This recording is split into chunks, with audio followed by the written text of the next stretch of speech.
Tunku Abdul Rahman Putra Al-Haj selaku Perdana Menteri Persekutuan Tanah Melayu telah mencadangkan pembentukan Malaysia. Peranan beliau diiktiraf apabila beliau telah mengetuai Persekutuan Tanah Melayu dalam upacara menandatangani Perjanjian Malaysia di London. Tun Abdul Razak bin Dato' Hussein selaku Timbalan Perdana Menteri Persekutuan Tanah Melayu pada ketika itu memainkan peranan penting dengan membincangkan hak dan kepentingan penduduk Sabah dan Borneo Utara.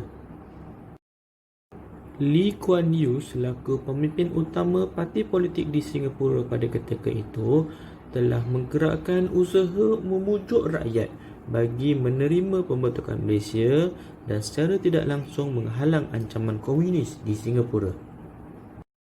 Tun Muhammad Ghazali bin Syafi'i pemimpin utama parti politik tetap Kementerian Luar telah memainkan peranan penting beliau sebagai ahli Suruhanjaya bagi menerima pembentukan Malaysia dan secara tidak langsung menghalang ancaman komunis negeri-negeri yang terlibat dalam pembentukan Malaysia. Tun Datu Mustafa bin Datu Harun merupakan seorang pemimpin parti politik USNO di Sabah. Peranan beliau sebagai ahli jawatankuasa Perundingan Perpaduan Malaysia JPPM telah membantu memujuk rakyat Sabah untuk menerima pembentukan Malaysia. Setelah Malaysia dibentuk, beliau menjadi Yang di-Pertua Negeri Sabah yang pertama. Tun Muhammad Fuad Stevens merupakan pemimpin parti politik UNCO. Beliau juga telah menjadi pengerusi Jawatankuasa Perundingan Perpaduan Malaysia yang telah membantu pembentukan Malaysia. Setelah Malaysia dibentuk, beliau telah dilantik sebagai Ketua Menteri Sabah yang pertama. Tan Sri Dato' Amar Stephen Kalong Ningkan merupakan pemimpin parti politik SNAP dari Sarawak. Peranan beliau sebagai ahli Jawatankuasa Perundingan Perpaduan Malaysia telah memujuk rakyat Sarawak untuk menerima pembentukan Malaysia. Selepas Malaysia dibentuk, beliau dilantik sebagai Ketua Menteri Sarawak yang pertama. Tun Temunggung Jugah Anak Baring adalah pemimpin parti Pesaka dari Sarawak. Beliau mempunyai tanggungjawab besar apabila mendapatkan sokongan penduduk Bumi Putera Sarawak untuk menyokong pembentukan Malaysia. Setelah Malaysia dibentuk, beliau telah dilantik sebagai Menteri Hal Ehwal Sarawak di Kabinet Persekutuan. Tan Sri Dato' Amar Ong Ki Hui pada awalnya telah menolak idea pembentukan Malaysia. Beliau dan partinya Sarawak United People's Party SUPP akhirnya menyokong pembentukan Malaysia kerana melihat kepentingan masa depan Sarawak.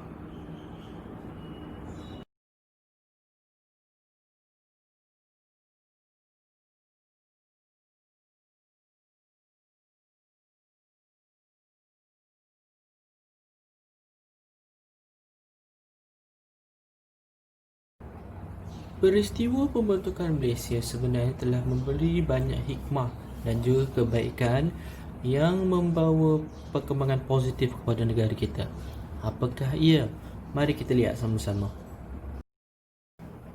Yang pertama, pembentukan Malaysia memupuk semangat kerjasama antara pemimpin. Jika kita lihat pada waktu itu, pemimpin-pemimpin dari pelbagai negeri-negeri yang terlibat iaitu Borneo Utara, Sarawak, Singapura, masing-masing saling berbincang, saling mencari idea dan berkongsi pendapat tentang pembentukan Malaysia. Mereka ini berbincang menolak kepentingan peribadi atau kepentingan mereka sendiri bagi memastikan kepentingan bersama rakyat di negeri mereka dan juga negara dapat dicapai. Sebab itulah mereka mengadakan mesyuarat, mereka telah berunding, Jawatankuasa Perundingan Perpaduan ditubuhkan bagi memastikan setiap hak rakyat negeri yang menyertai Malaysia itu terjamin. Okey, dan mereka bekerjasama. Kerjasama ini menjadi asas kepada pembentukan Malaysia dan juga kerjasama-kerjasama yang akan datang dalam negara ini. Yang kedua, pembentukan Malaysia juga telah menunjukkan iaitu amalan demokrasi di negara ini adalah subur. Demokrasi adalah amalan di mana rakyat diberikan kuasa untuk memilih apa yang ingin dilakukan terhadap negara mereka, dan pemimpin kena ikut apa kehendak rakyat, dan pemimpin kena cuba cari jalan berdasarkan pilihan rakyat. Itu adalah sistem demokrasi. Dalam proses pembentukan Malaysia, sebagai contoh di Singapura, satu referendum ataupun referendum ni senang kata macam undian. Undian telah diadakan oleh pemimpin Singapura bagi bertanya kepada semua rakyat apakah pandangan mereka terhadap pembentukan Malaysia. Jadi pandangan mereka ini diambil serius sebelum mereka membuat keputusan nak terima pembentukan Malaysia atau tidak. Jadi daripada referendum tersebut ramai yang terima. So pemimpin kena ikut kehendak rakyat nak bentuk Malaysia, jadi mereka kena bentuk Malaysia. Sama juga dalam pilihan raya dan lain-lain. Apabila rakyat telah mengundi, mereka kena terima dan mereka perlu bentuk kerajaan berdasarkan pilihan rakyat. Selain itu, pembentukan Malaysia juga menunjukkan negara kita dan pemimpin-pemimpin kita sebenarnya bijak dalam merancang strategi. Kita tahu salah satu sebab utama kenapa Malaysia dibentuk adalah bagi mengekang ancaman komunis.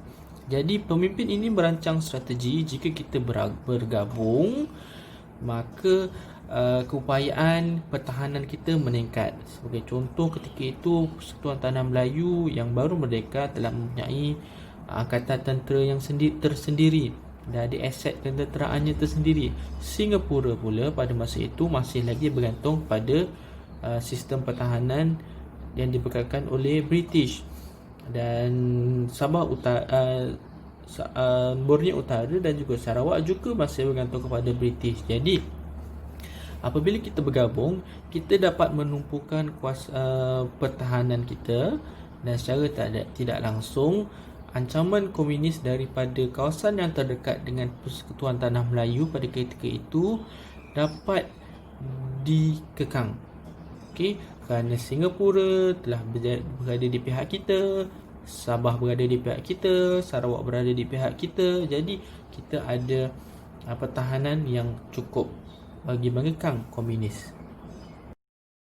Dan keempat, pembentukan Malaysia sebenarnya telah mewujudkan perpaduan kaum.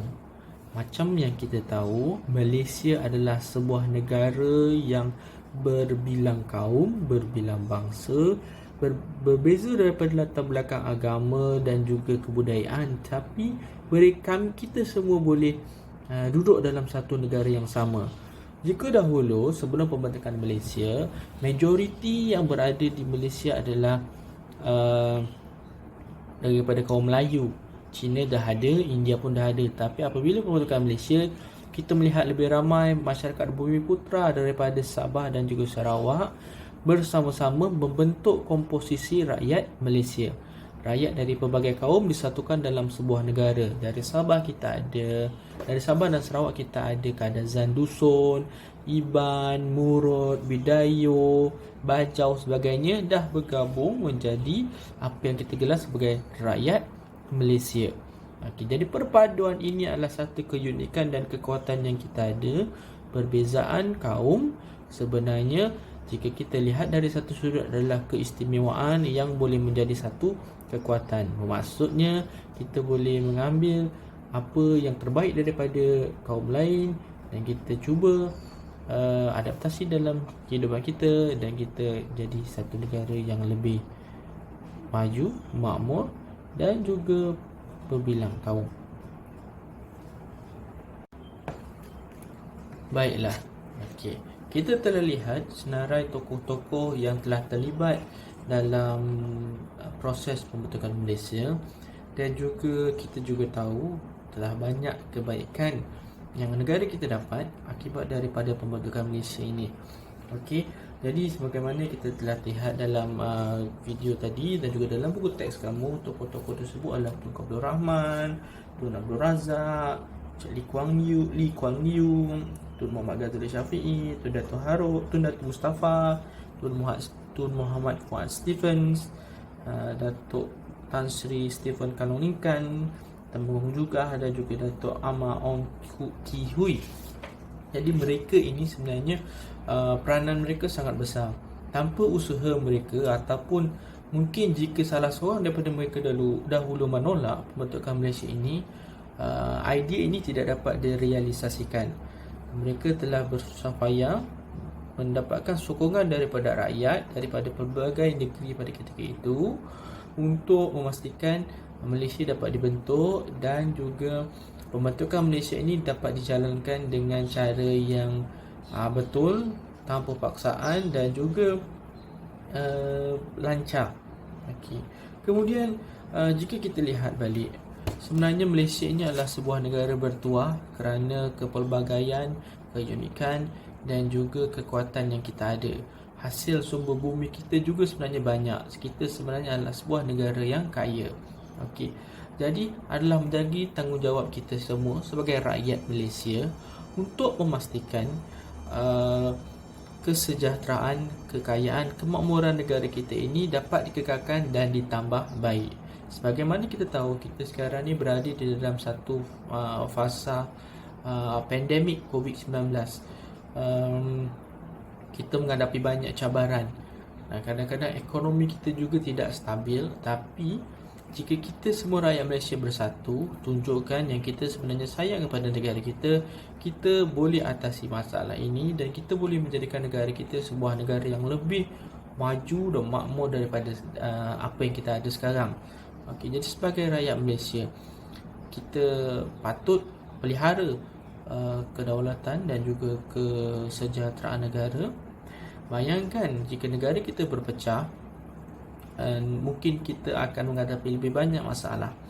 Okey, kerana negeri-negeri ini saling menyokong antara satu sama lain dan kita kuat apabila kita bersama. Bagaimana kata pepatah, bersatu kita teguh, bercerai kita roboh. Okey, jadi diharapkan sesi PDPR kali ini dapat memberikan sesuatu kepada kamu semua, dan kita akan sambung pada minggu depan dengan tajuk berkenaan sambutan Hari Malaysia. Okey, jumpa lagi.